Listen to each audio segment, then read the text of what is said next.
যে ব্যক্তি আল্লাহ রব্বুল আলামিনের সন্তুষ্টির জন্য কোনো অসুস্থ ব্যক্তিকে দেখতে যায় অথবা কোনো মুসলমান ভাইয়ের সাথে সাক্ষাৎ করতে যায়, ওই ব্যক্তিকে মহান মালিক জান্নাতে একটি বাসস্থান দান করেন। সুবহানাল্লাহ, সুবহানাল্লাহি ওয়া বিহামদিহি, সুবহানাল্লাহিল আযীম।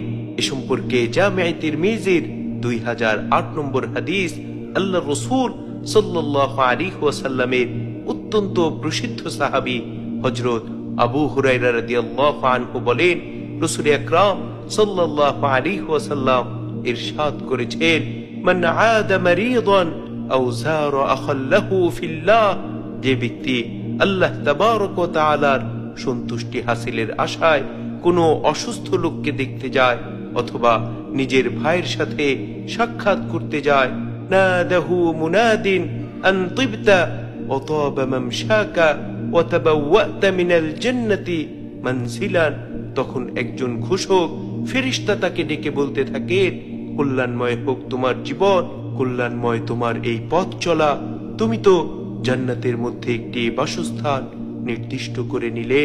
সুবহানাল্লাহ, সুবহানাল্লাহি ওয়া বিহামদিহি, সুবহানাল্লাহিল আযীম।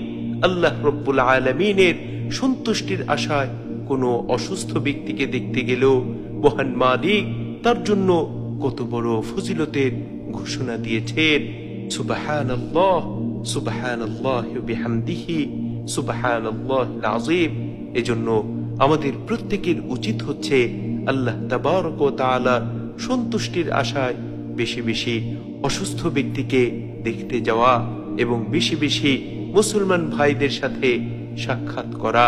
আল্লাহ রব্বুল আলামিন আমাদের প্রত্যেককে রাসূল আকরাম সাল্লাল্লাহু আলাইহি ওয়াসাল্লামের সুন্নাহ মোতাবেক জীবন যাপন করার তৌফিক দান করুন। আমিন।